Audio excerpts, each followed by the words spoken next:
Hi, and welcome back to the Pleasing God podcast. A podcast focused on helping Christians to think biblically, engage practically, and live faithfully for the glory of God. I'm your host, Jonathan Soul, and I have a guest with me, Caitlin Soul. All right, here we go. We're going to talk a little bit about our imperfect marriage, and the subject today that I kind of want us to dive into is conflict in relationships. And I just thought it best to bring the source of my conflict in. What do you mean? We don't have conflict. Oh, we can't say that on the record, huh? Sure we do. Yeah, we do. It's kind of par for the course, right? All relationships have some kind of conflict, don't they? Yes. Okay, you seem like you want to qualify that? Different levels and different types of conflict, but yeah, I guess. Well, you think about it. Though we are born again, though we are redeemed and the people of God placed in Christ, we still have remaining sin. And because of that, there's going to be disagreements. We're going to see things differently.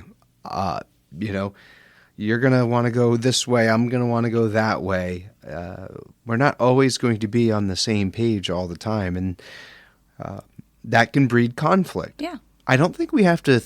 I don't think we should think of conflict as inherently negative either. Just as kind of iron sharpens iron, conflict can be used to refine and strengthen as well. So there can be good purposes behind it. So immediately just to say conflict, negative, avoid it at all costs, that's impossible. And conflict avoidance tends to create more problems than less, I would think. In my own experience, it does. You just sweep things under the rug. You just kind of let it go. Maybe become a doormat, whatever it might be.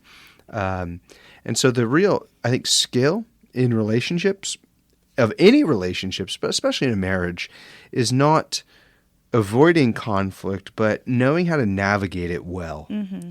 And which I think for us, it took us some years to really figure that out. So all right, fine. On a if you were to rate on a scale 1 to 10, how would you feel navigating conflict is for our relationship? I would say that we're probably a solid 8.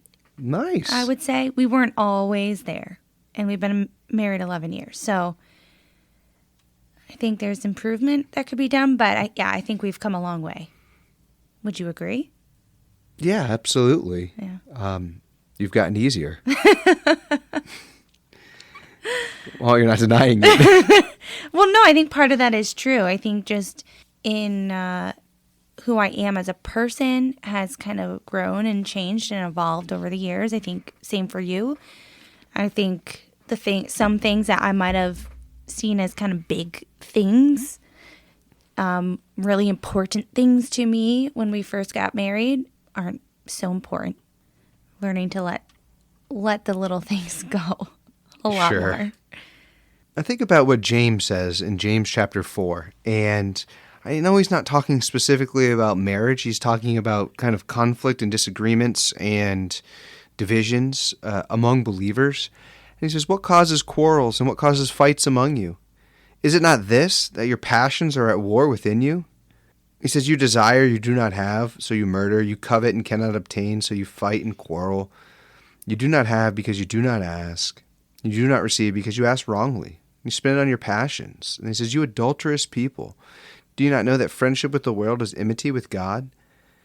Therefore, whoever wishes to be a friend of the world makes himself an enemy of God. And I think, getting at the root of what James is even talking about there, of just like, why is it that conflict and disagreements are among you?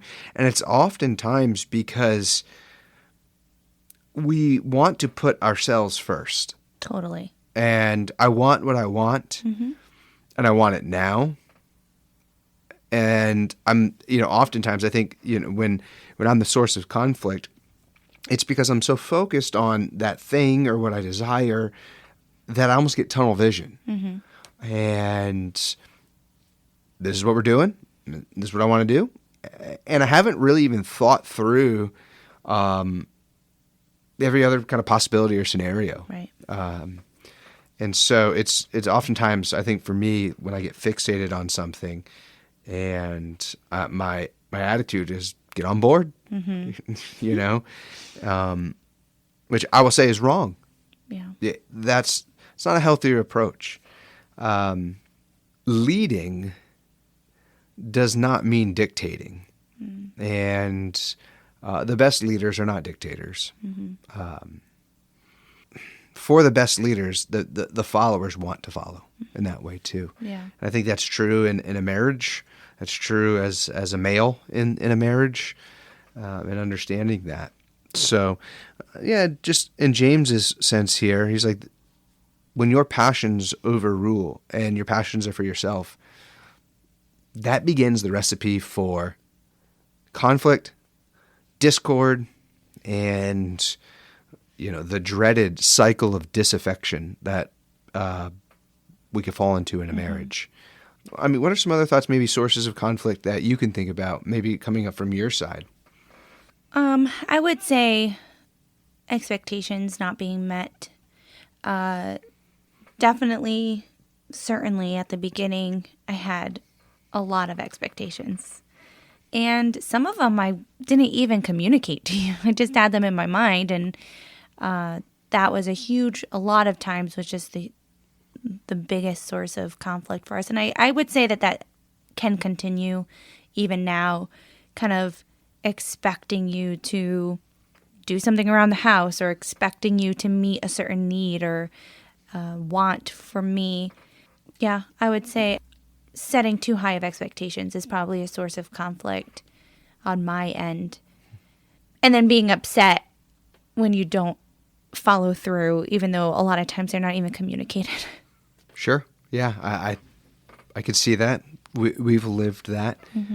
And again, as we look to the scriptures and look at other relationships where conflict came, we think about between Barnabas and Paul, and they couldn't see eye to eye on a decision, and so now this isn't a marriage there for them, but they split. Now that's not what you do in a marriage. Yeah.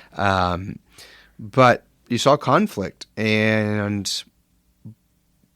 but coming out of that conflict, even with Paul and Barnabas, good things. The gospel spread further, and so. Just principally, good things can and should come out of conflict. It should strengthen our communication skills and our ability to be vulnerable. Oftentimes, I think when conflict arises and maybe we want to kind of clam up and not express what is being internalized, it's because we're building a wall because we don't want to either get hurt or show ourselves vulnerable. And for me, I might present myself as either short-fused, maybe a bit impatient, slightly irritable, and those are the negative responses to conflict. Again, in the James passage, we were talking about quarrels and fights. He then kind of gives an antidote here to this struggle, and he says, God opposes the proud, but gives grace to the humble. Humility and negative conflict, they're hard to coexist, but pride, seeking yourself first, your own passions, and conflict in relationships seem to go hand in hand, do they not? Well, that's what it usually just comes down to, is just pride. Another example of conflict we'd see in the scriptures is in Philippians. The two women in chapter 4, Unida and Syntyche, are in conflict with each other. Now, again, this isn't a marriage, but it's a principle we see about conflict. And Paul says, listen, you guys need to agree. We don't know what the source of the disagreement was, but they were disagreeing over something, and it was causing conflict. So much so that it came to the apostle's attention, and that he believed it was necessary to write, inspired in the Holy Scriptures, that these two women needed to get along. And this is chapter 4, but before he even gets to telling them to agree, he tells them how to agree without actually mentioning their names in chapter 2. And in Philippians chapter 2, again, just a recipe for handling conflict well and strengthening relationships with one another. He says, complete my joy by being of the same mind, having the same love, being in full accord and of one mind. And here's the recipe. Do nothing from selfish ambition or conceit, but in humility count others more significant than yourselves. Let each of you look not only to his own interest, so you do need to look to your own interest, but also to the interest of others. Have this mind among yourselves, which is yours in Christ Jesus. And if we would just live the Philippians 2 through 5, oh man, what would our marriages be like? Yeah.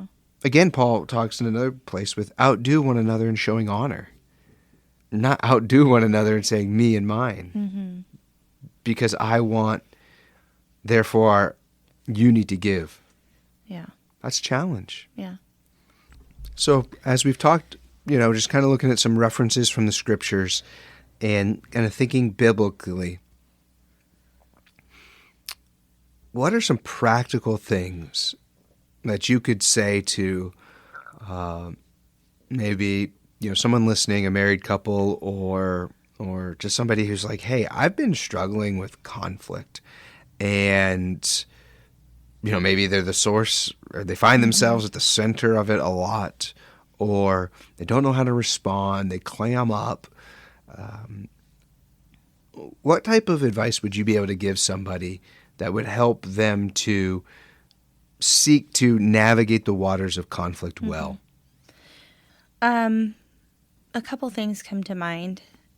I definitely would say, so several years ago, I had a word. I don't know if I've talked about it on the podcast or not before, but I had a word that was like my word for the year. And I don't always do that, but for that year, it was grace.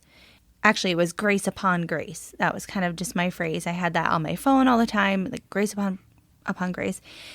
And just simply in a moment where we're caught up in some sort of conflict or disagreement, having that just run through my head, grace upon grace upon grace. And then from that, being very mindful of my words. So that's another thing. In conflict, just being mindful of my words. I think of it sometimes as, before I say something, am I going to regret this in the morning? And I always just kind of go through our disagreements and our conflicts with that kind of framework of grace upon grace and being mindful of my words. Am I going to regret this in the morning? From there, like praying, seriously, sometimes just praying through the moment of where we're going, and just kind of praying through when we have disagreements, praying through that my reactions and my thoughts would be pleasing to the Lord. And honestly, and listening to you, if there's something we're disagreeing about or we're having conflict about, really listening to what you have to say. And if there really is sin, that there is something that I really am doing that's either hurting you or you are perceiving that is unkind or ungracious or whatever, being humble to think about. I feel like I'm being just like really jumbly. Not at all. Not at all. At all. And that was really good. Actually, it kind of triggered me to think about one of the things you're saying there that is really helpful is, in the midst of conflict, listen to the other person and truly listen. Don't just see and hear their words and then kind of anticipate your response and how you're going to respond to that Which person. is so easy to do because you want justice for yourself. You want to advocate for yourself, and you want to, make sure that there's no falsehoods, that you have to make right. Right. So it's easy to just not listen and then just spew off your rebuttal almost. So in conflict, what needs to be the desired outcome in a marriage, in a Christian marriage, is not who's right, but what is right. Yeah. And oftentimes there's a little bit of right here and there's a little bit of right there, and maybe it's a grayer area. But you shouldn't be after I'm right, but if you say something to me and what you're saying is right, I need the grace and humility to say, you know what, you're right. I didn't see that. There's actually been a couple times where we have been in a disagreement, and I'll make a point. I'm remembering specifically one time where I said something to kind of validate my thought or my position or whatever it was, and you were like, "Yeah, you're right. That makes sense." And it took me so far back, like I was not expecting it, and I kind of had to like chuckle, like, wait, what? Because it's just, you're in that kind of moment. Wait, those aren't the rules of conflict? You're kind of in that like heated moment or whatever, and then for you to be like, oh yeah, that makes sense. That's a good point. I'm gonna think about that, and you kind of just stop. I remember just feeling like stopped dead in my tracks. track. I want to argue. Yeah. Wait, you're agreeing with me. How do I argue that? Well, right. You can't. So be reasonable in conflict. It's not about winning your position. It's about what's right. Mm-hmm. I was in some years ago. There was a very heated meeting at church, and there was someone that was coming at me really, really strong, and the person was wrong almost completely. But a couple points, and I said, that's a really good point. Mm-hmm. And the person was like, right. Well, you made a good point. I want to validate that that's what you're saying. But I think you're dead wrong. Yeah. But it was kind of like surprising to that individual. I was like, I'm not here to win my argument or anything like that. It's, again, what is right. Yeah. And we're working as a team. Like, ultimately, we're one flesh, we're one body. We are the leaders of our home. You're the leader of the home, but we co-lead a lot of time. And, we need to, there's going to be times where we're going to have these conflicts, these disagreements. But we're a team, and the focus shouldn't, right, like you said, it shouldn't be winning your argument. It should be, how do we move forward as a team, and let's talk through, whatever this situation is. Yeah, I think another practical piece of advice that I would give, especially men, of women too. I mean, anybody in relationships, if you're facing marital conflict, do not have a bunch of hills that you're ready to die on. Yeah. Like, keep that short list. Where you got to plant your flag, and this is where you stand. You can do no other. God help me. I think that goes for everybody, not just men. I think that is huge and that's kind of what I was alluding to at the beginning of, like, when we first got married, I think we had a lot more hills that we were willing to die on than we do now. And is it that big of a deal? And I'd like to just point out, we're talking about disagreements, conflict. Like, we're talking about, everyday kind of things. I mean, there are definitely issues that come up in marriages that need to be addressed other than just a disagreement or an argument. There's real issues that should be addressed. Yeah, I'm talking even about trivial things like, what do you want for dinner? And sometimes that does.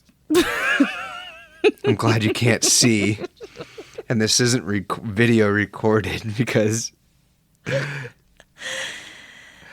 Yes, we're talking about everyday kind of navigating, just living with somebody. And there are definitely issues that, won't be solved in these ways.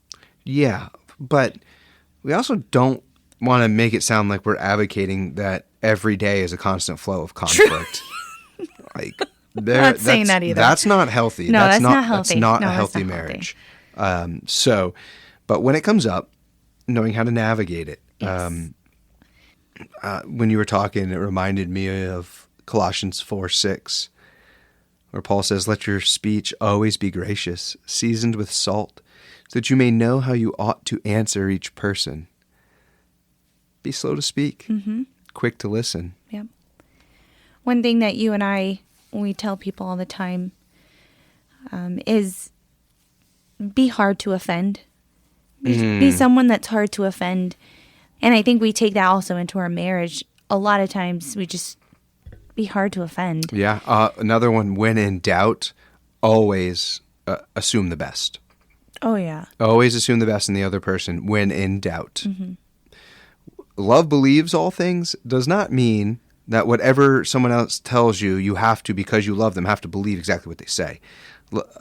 Love does not need to be naive, but believes all things means that it has a charitable disposition to the other person.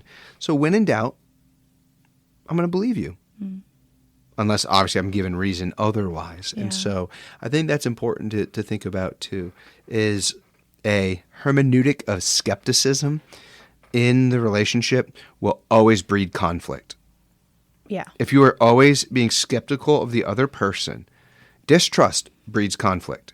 And it breeds an unhealthy conflict because it turns into surveillance, and distrust lives in the other person's mind. And now I know the situations in relationships have bred that. And sometimes building trust back is hard. Yeah. And it's a long journey and a long road. But it's one to commit to. Because, again, relationships can be repaired, restored, and renewed. Yeah. And there might be some difficult years of conflict while that's happening, and letting yourself be vulnerable again, Yeah. and whatnot. So I don't want to just kind of gloss over that like it's just trust people. You know, it's not one size fits all the time. Any other practical ways you can think about in navigating conflict? I think find just what works best for you and timing.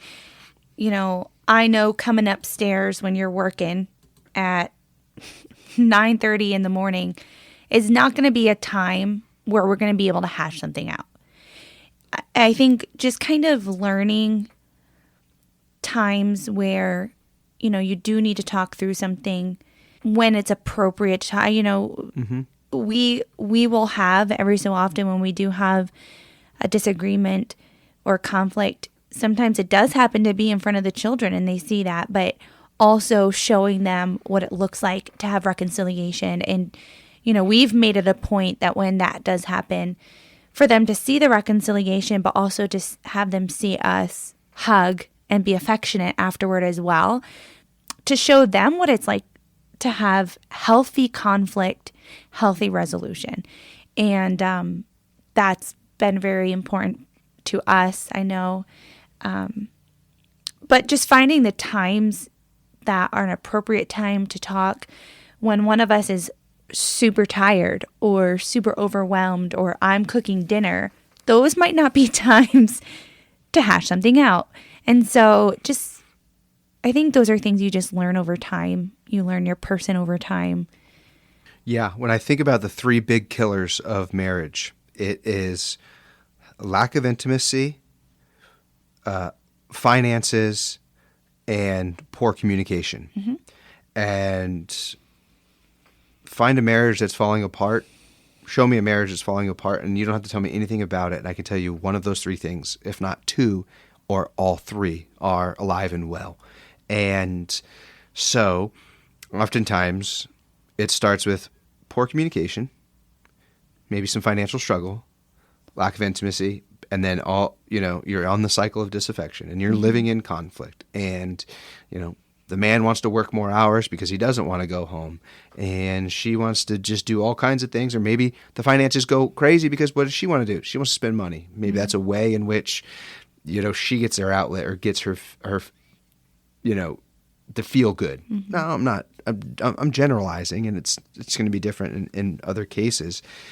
But one of the ways that we can avoid even that cycle of disaffection and getting on that nasty road to nowhere, to ruin, is communication. Communication in conflict. Maybe there does need to be a little cool down if there's an exchange that gets a little worked up. Allow for some space there, but communicate your feelings, your expectations, and do so in an environment of listening. And it's a back and forth, and it's not my way or the highway, and you're not just talking to me for me just to hear you. You want to hear back and forth. Yeah. And that's mutual respect and love. And you think about how Paul tells both partners in the marriage, husbands, love your wives, wives, respect your husbands. And when that comes together, submitting to one another out of reverence for Christ, wives, submit to your husband, but ultimately we are all under the yoke of Jesus and submitting to him. And so, again, to navigate conflict, must articulate your feelings, even if it's uncomfortable. Yeah. To touch on the intimacy part, and I don't know if maybe we would want to do a whole podcast on this or whatever, and I know my mom listens, so we don't have to be super detailed, but I will say when it comes to that, though, I have seen when we were first married and we had, kind of more of a rough, kind of rocky start, I would say, intimacy was not a regular, it was sporadic. Like there was no rhyme or reason to it. And I think that it keeps short accounts. It really does. Sure. And I think it's important in a marriage for sure. And I've seen in our relationship having a routine, and that can look different for everybody, but having a set routine and rhythm keeps those short accounts. And that has kind of done wonders for us, I think, in our relationship, in our communication, in my feeling like you're affectionate to me and my wanting to be submissive under your leadership. I think it's that kind of cycle that, is it Paul that talks about husbands love your wives, women respect your husbands. Yeah. Just keeps that short account of that cycle, and I think it's been really helpful. Another one, and maybe a final practical piece of just biblical wisdom and applying in the relationship, is what Paul says about not letting the sun go down on your anger. And I think we could talk about some. I chuckle because I know where you're going with this. There were some nights, let's just say turned into mornings, where we weren't going to bed. Yeah. And it probably could now. We're old. We need our sleep. Yeah. So it's like, I agree. Oh, me too. All right. That's not a big deal. Bed's a little more. No, but it's such a good principle. Mm-hmm. Do not go to bed angry. Do not give opportunity to the devil, because going to bed angry causes you to wake up bitter or maybe a little calloused. Mm-hmm. And before you know it, you're so far away from the person that you live with. You have emotionally checked out. Mm-hmm. And a little bit of anger at night can turn into a world of hurt in the days, weeks, and months ahead. And so if you're angry, you need to work it out. Mm-hmm. You need to say, hey, we're going to make a pot of coffee. We got to do this. Oh, yeah. There were a couple nights I remember we had the light on, blankets were off the bed, like going to sleep was not an option. We're going to sit, we're going to talk mm-hmm. and figure this out. There's something to be said, I think. There is a difference between going to bed angry and going to bed needing to cool down or needing a little bit of space to process. Yeah. Because we'll talk, or we have talked, and things settle. There's still maybe some emotion, that kind of needs to be you just gotta have to sleep on it. And then you can kind of come back in the morning and talk with a clearer head. But going to bed angry yeah, would be a separate category, I would say. I could not even at first in our marriage do that. Like, even like, let's settle this. We can just settle this tomorrow. Like, to me, it was just, I could not do that whatsoever.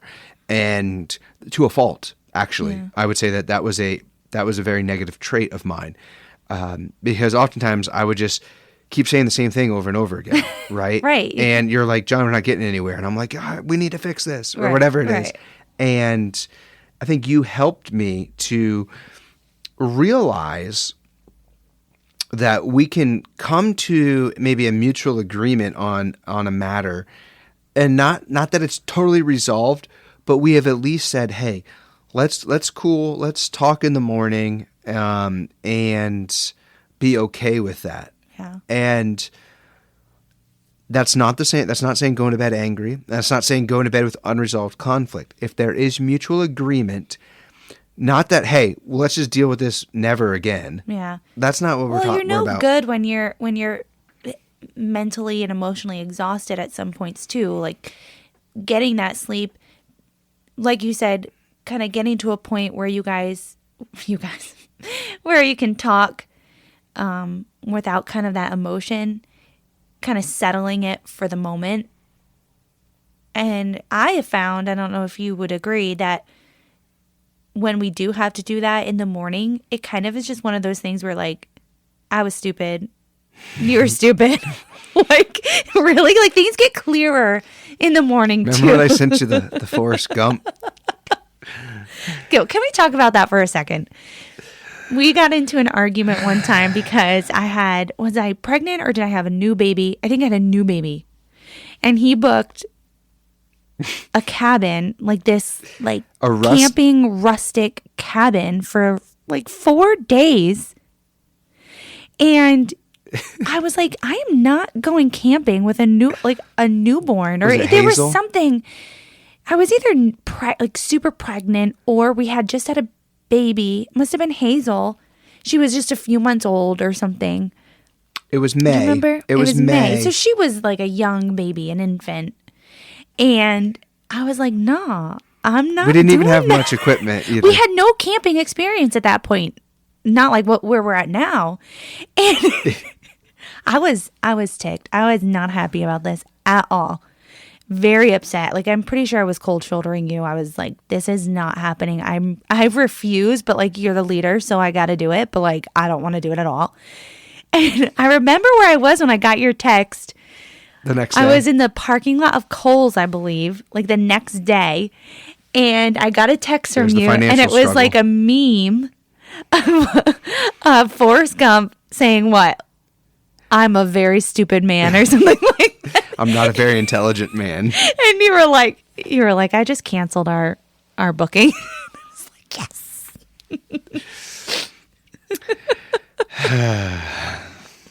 Yeah, but sometimes it does come to that. It was like, I was super emotional.